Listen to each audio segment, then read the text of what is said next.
Oh, let's see. There are some things that are not necessarily science fiction that creep into my collection that I sometimes read. There was one called The Martian Child by David Gerald. Yeah, it's not science fiction at all, but it was a good fast read. It was most enjoyable, heartwarming is what I would call it. Let's see. Oh, there was one also by Elizabeth Moon, which I don't have here because I lent it to somebody, called The Speed of Dark. I suggested this on my other channel because, you know, when I'm in a taxi I read, and I mention what I'm reading from time to time when I'm in the taxi, and a friend of mine picked up a copy of it on my recommendation, and he loved it too. So The Speed of Dark by Elizabeth Moon, if you can find that one really moved me. It's about this autistic guy and what his life is like, and it you know, shows what it is like to be autistic, I think, to live as an autistic person. And then, well, in the book he's cured in the end. Entertaining read. Definitely go for it. Well, there was one that was made into a movie here. I didn't know what to expect. Seeing a great big tiger on the cover was the Life of Pi. I read this, I'd say maybe a year and a half ago, by Jan Martel. It's not science fiction, but it's been real popular lately. A major motion picture has been made of it, and so my battery died. Don't you hate when that happens? These rechargeable batteries used to last longer, but I think they're getting old because I made so many videos with them. Anyway, yeah, we were talking about The Life of Pi, Jan Martel. Yeah, very good read. What else have we got here? Going through the whole thing.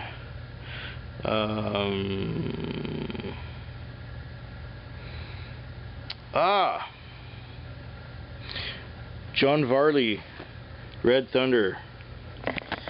There's also Red Lightning, which is the sequel to it. It is about some regular people, one of which is a total idiot savant type genius, who develop a spaceship that goes to Mars and saves the NASA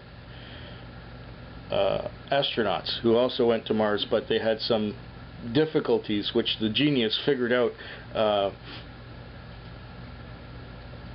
would be a problem, and nobody else knew it, but the genius figured it out and developed a ship that could reach Mars faster than the NASA ship because of his revolutionary new space drive.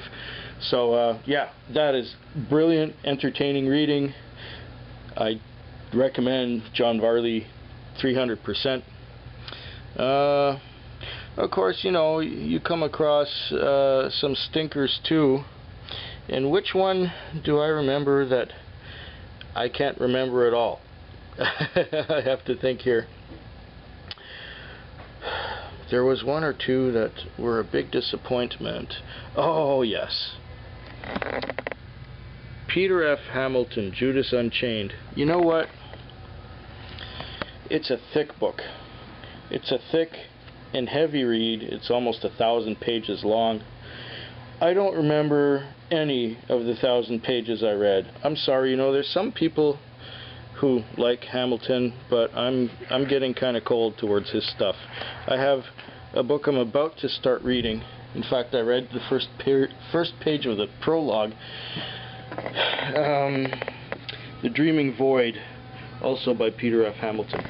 I started to read the prologue. It was already kind of heavy. I mean, I'll read it, yeah, but I don't know if it will captivate me like some others do. It doesn't grab me. It kind of plods along and plods along and plods along and has a lot of extra shit in there that, you know, if it was a movie, you know, I'd say like edit out the parts that are boring. Although they may be important on some level to the story, it doesn't make the book that enjoyable. Although some people like all the details and some people like all the intricacies, that stuff kind of bores me and goes right over my head. So, you know, worth a grain of salt what I say also, but to me it didn't give me that joy to read. Well,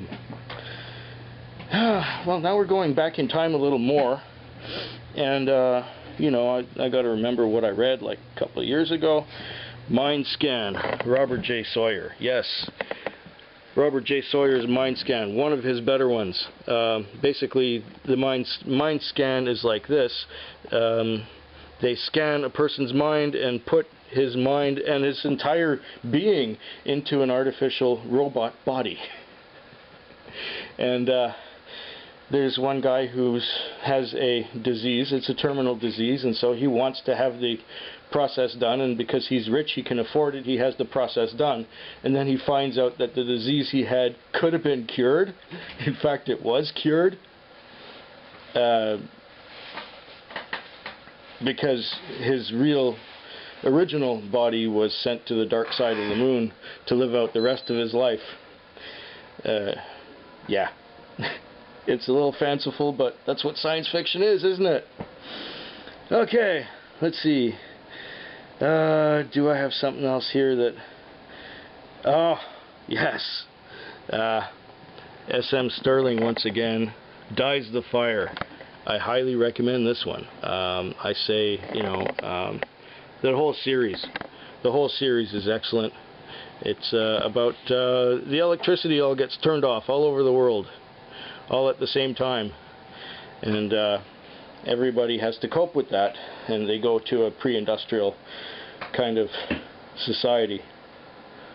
A little strange the way he pulls it off. Everyone sort of reverts to the Middle Ages because there are a lot of Tolkien fans. I don't really go for the Tolkien fans part, but I go for the part where people they cope with the difficulties that are placed in their way. So yeah, definitely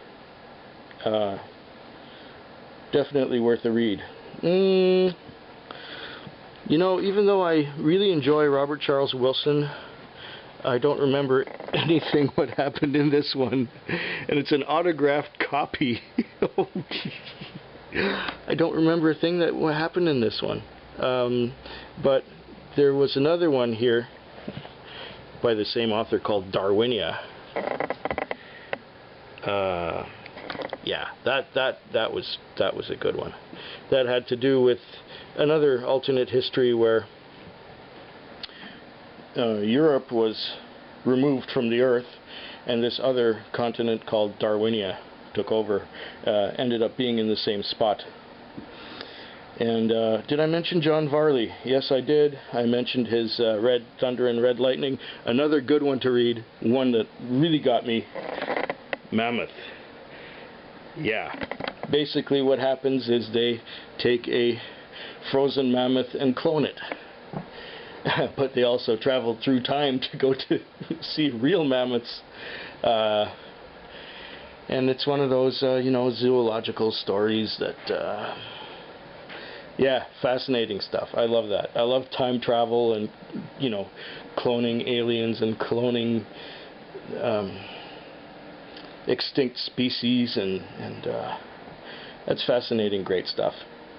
Anyway, that was sort of an overview of the last couple of years, and if business continues to be as slow as it is, in 2 years' time I'll have another 75 books to go through and give you an idea of what I've been into. Was there something else that I... No, I think I've covered more or less what I wanted to say. So until sometime in 2015 or 16, this is the Science Fiction Review. Fatquick. Feckwick. Fedwick? Feckwick.